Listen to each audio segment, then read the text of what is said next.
Everyone, this is me Sadia है और मैं आपके लिए लेके आई हूँ एक और रीडिंग जो कि होगी उन लोगों के लिए जो जानना चाहते हैं कि जो भी स्पेसिफिक रिलेशनशिप है आपका राइट नाउ, इस रिलेशनशिप का फ्यूचर क्या होगा आने वाले दिनों में इस रिलेशनशिप में, वो जानेंगे हम इस रीडिंग में। So stay tune. और रीडिंग शुरू करने से पहले रिमाइंड करवा दूँ कि ये एक जनरल रीडिंग है, सबके साथ मैच कर भी सकती है और नहीं भी। सो जो मैसेजेस मैच करते हैं उन मैसेजेस को पिक करो और बाकी सबको छोड़ दो। अगर आप पर्सनल रीडिंग्स चाहते हो पेपॉल से या ईजी पैसेज पेमेंट कर सकते हो। सर्फ तभी रिचार्ज करो ताकि आपका भी टाइम वेस्ट नहीं हो और मेरा भी। सो लेट्स सी कि क्या होगा फ्यूचर इस रिलेशनशिप का, जो भी स्पेसिफिक रिलेशनशिप है आपके माइंड में। Let's find out. The artist, page of cups, night of pentacles and ten of wands. The devil, ten of swords, the emperor, five of swords. Underneath the deck we do have two of wands.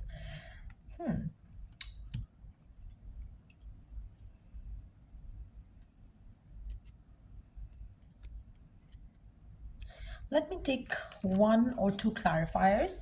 Ten of wands और ten of swords के लिए, फिर उसके बाद हम start करते हैं।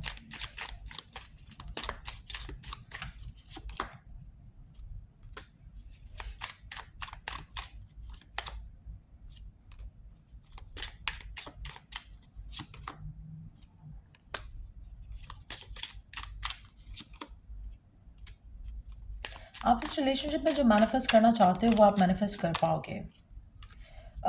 मुझे लगता है मेजॉरिटी लोगों के लिए काफ़ी टफ सिचुएशन रहेगी to manifest what you want, लेकिन अल्टीमेटली मुझे लग रहा है कि आप अपनी डिज़ायर, अपनी विश जो है वो पूरी कर पाओगे इस रिलेशनशिप को लेकर। आप में से मेजॉरिटी लोगों के लिए मुझे लगता है कि जो कनेक्शन है आपका राइट नाउ आपके स्पेसिफिक समवन के साथ, इसमें जो भी आपकी सोच है, जो भी आपके थॉट्स हैं, जो भी आपके फियर्स हैं, जो भी आपके डाउट्स हैं, वो मैनिफेस्ट हो रहे हैं।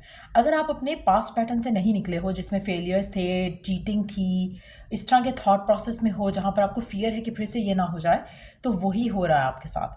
अगर आपको लगता है कि पर्सन ओपन अप ना करे, फैमिली के सामने स्टैंड ना ले, तो वही हो रहा है। सो जहाँ पर आपके जो फियर्स हैं या जो भी आपके बिलीव्स हैं वो मैनिफेस्ट होंगे, चाहे वो फॉर गुड है फॉर बैड है, मैनिफेस्ट वही होगा जो आपका थॉट प्रोसेस रह रहा है।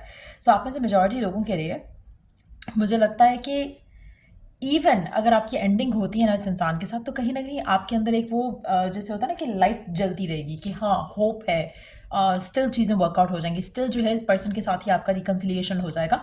सो कहीं ना कहीं एक उम्मीद जो है वो बाकी रहेगी, एक होप जो है वो बाकी रहेगी। सो कहीं ना कहीं मुझे टू बी ऑनेस्ट मुझे नहीं लगता कि बहुत ही हेल्दी रिलेशनशिप है, बहुत ही पॉजिटिव रिलेशनशिप है। हाँ, ऑन एंड ऑफ टाइप की एनर्जी है आपके रिलेशनशिप की। इसमें इसमें ऑब्सेशन की एनर्जी बहुत स्ट्रांग है, इसमें नेगेटिविटी की एनर्जी बहुत स्ट्रांग है, लेकिन एक इनर जो वो लाइट है ना वो इस रिलेशनशिप को चला रही है। और मुझे लगता है कि आप में से काफ़ी सारे लोग जब तक आप इस इंसान से फेडअप नहीं होते हो, जब तक आप इस इंसान को लेकर अपना माइंड बिल्कुल चेंज नहीं करते हो, आप इसी रिलेशनशिप में रहोगे, चाहे यू वांट इट और यू डोंट वांट इट। कहीं ना कहीं आपकी जो होप है वो अलाइव रहेगी। जब आपकी वो होप ख़त्म होती है तब आप इस इंसान से निकल भी सकते हो, इस रिलेशनशिप से निकल भी सकते हो बाहर। लेकिन आप में से मेजॉरिटी लोग, अगर कनेक्शन ख़त्म भी हो जाता है, आप स्टिल इस इंसान के साथ एक स्टक सिचुएशन में रहोगे जहाँ पर कुछ मूवमेंट फॉरवर्ड तो नहीं होगा, लेकिन आप अपने आप को ब्लॉक रखोगे। तो कहीं ना कहीं जो कनेक्शन है वो काफ़ी स्ट्रांग है। आपका इस कनेक्शन को लेकर बिलीफ वो भी काफ़ी स्ट्रांग है, बट जो आपकी नेगेटिविटी है वो उससे ज़्यादा स्ट्रांग है। इसीलिए अब तक आपका रिलेशनशिप जो है उस लेवल पे नहीं गया जहाँ पर आप इसे लेकर जाना चाहते हो।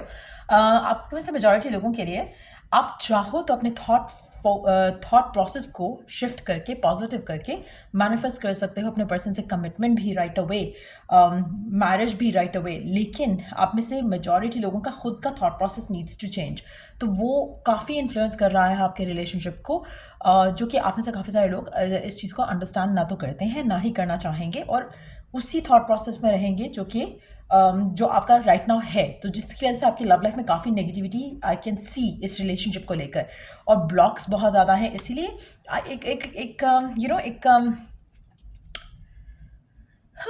इट सीम्स लाइक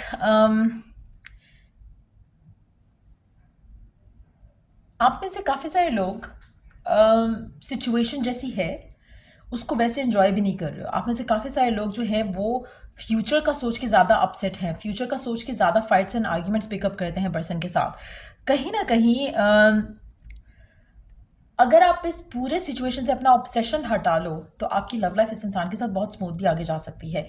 कहीं ना कहीं आपका जो फियर है वो इतना स्ट्रांग हो जाता है जहाँ पर आपका ब्रेकअप हो जाता है, जहाँ पर आपकी रिलेशनशिप की जो है सिचुएशन ख़राब हो जाती है। लेकिन अगर आप चाहो तो आप इस रिलेशनशिप में अपना सक्सेस देख सकते हो जैसे आप डिज़ायर करते हो। अब उसके लिए दो चीज़ें आप कर सकते हो। एक तो फियर कंप्लीटली एलिमिनेट कर दो अपनी लाइफ से, अपने थॉट प्रोसेस से। दूसरा, आप सरेंडर कर दो अपनी इस डिज़ायर को, अपने रब के ऊपर छोड़ दो सब कुछ। तो eventually things will work out. लेकिन जितना ज़्यादा आप नेगेटिव सोचोगे उतना ज़्यादा वही चीज़ें मैनिफेस्ट होंगी। आप में से कुछ लोग, मुझे लग रहा है कि रिलेशनशिप को ख़त्म करके साइड पे हो जाएंगे एक दूसरे से, but at the same time क्योंकि दिल में एक दूसरे के लिए प्यार स्टिल है, तो कहीं ना कहीं वो एक होता है ना डिनायल मोड में रहना, वो होगा आपका कि ना आप आगे बढ़ पाओगे ना ही आप इस इंसान के साथ आ सकोगे। सो वो एक डिनायल मोड वाली सिचुएशन भी रहेगी आप में से काफ़ी सारे लोगों की। सो मुझे लगता है कि the only way to make this connection work, उसमें आपको इस रिलेशनशिप को हैंडल करना आना चाहिए। उसमें आपको इस रिलेशनशिप को जो पैटर्न है उसको अंडरस्टैंड करना आना चाहिए, जो कि मेजॉरिटी लोग शायद इतना नहीं कर रहे। एक सेकेंड होल्ड कीजिए। सो मुझे लगता है कि जब आप वो कर लोगे तो उसके बाद आपकी लव लाइफ सिचुएशन इस इंसान के साथ काफ़ी बेटर हो सकती है। सो गिवन सर्कमस्टांसेस में मुझे लगता है कि आपको रिलेशनशिप को वर्कआउट करने के लिए आपको इनर कॉन्फ्लिक्ट का जो शिकार हो उसको ख़त्म करना है। एक डिसाइसिव मोड में आना है जहाँ पर आपको पता है कि आप इस इंसान से क्या चाहते हो। डिज़ायर के ऊपर, आउटकम के ऊपर फोकस रखो। जो फियर्स हैं, जो नेगेटिविटी है, जो करंट सिचुएशन है उसके ऊपर फोकस नहीं रखो। जो करंट सिचुएशन है उसको इन्जॉय करने की कोशिश करो, उसमें पॉजिटिव रहने की कोशिश करो। No matter what the circumstances are, चीज़ें वर्कआउट हो जाएंगी आपके लिए। आपका जो एक अटैचमेंट है या एक बॉन्ड है इस इंसान को लेकर वो स्ट्रांग बहुत है, लेकिन आप उसकी जो स्ट्रेंथ है उसको वेस्ट कर रहे हो थिंकिंग नेगेटिव। तो उसको जब आप पॉजिटिविटी के साथ यूज़ करोगे तो वो वेस्ट नहीं होगा। वो स्ट्रेंथ आप यूज़ करोगे to manifest what you want. फिर फेथ आएगा, बिलीफ आएगा, चीज़ें ऑटोमेटिकली वर्कआउट होने लगेंगी। So that's what I see coming up for you इस रिलेशनशिप को लेकर। आप में से लाइक आई सेड, आप में से कुछ लोग रिलेशनशिप को एंड कर चुके हो या फिर कर जाओगे या फिर कर चुके हो, लेकिन एक डिनायल मोड में हो। कहीं ना कहीं होप, डिज़ायर है कनेक्शन को लेकर। आप में से कुछ लोग मैनिफेस्ट कर जाएंगे जो आप चाहते हो। आप में से कुछ लोग जो लिव इन द मोमेंट नहीं कर रहे वो भी सफ़र करेंगे because of their negativity and obsession future को लेके। सो बहुत ज़रूरी है अपने अंदर झांक कर उसको, चीज़ों को फिक्स करने की कोशिश करना। अगर आप वो नहीं करते हो आप अपनी लव लाइफ में इस इंसान के साथ स्टक और स्टैग्नेंट ही रहोगे। अगर हम अल्टीमेट फ्यूचर की बात करें तो मेजॉरिटी लोगों के लिए मुझे कनेक्शन आगे जाता दिख रहा है टुवर्ड्स शादी, कमिटमेंट, बट बहुत ज़्यादा स्ट्रगल्स, बहुत ज़्यादा अप्स एंड डाउन्स के बाद। सो अगर आप चाहते हो कि आपकी ज़िंदगी से ये अप्स एंड डाउन्स और नेगेटिविटी ख़त्म हो जाए और डायरेक्ट आप रिलेशनशिप को जो है वो आगे लेकर जाओ, तो उसके लिए लेट्स टेक वन कार्ड कि आपको क्या करना चाहिए other than what I have told you. Believe रखो, फेथ रखो कि चीज़ें वर्कआउट हो जाएंगी, पर्सन एक्शन ले लेगा। पेशेंस के साथ रहने की ज़रूरत रहेगी। कोशिश करो कि बार बार अपने माइंड में एक इनडिसाइसिव एनर्जी के साथ नहीं आओ कि पता नहीं होगा या नहीं होगा। वो जो डाउट है, वो जो फियर है कि होगा या नहीं होगा, वो आपके रिलेशनशिप को ब्लॉक कर देता है आगे बढ़ने से। सो लेट्स सी कि गिवन सिचुएशन में आपके लिए ओरेकल गाइडेंस क्या है। गिवन सिचुएशन में ओरेकल गाइडेंस क्या है आपके लिए। Let's see. दो कार्ड्स देखेंगे पहले कि क्या चीज़ आपको ब्लॉक कर रही है गिवन सिचुएशन में और क्या करना चाहिए और क्या नहीं करना चाहिए।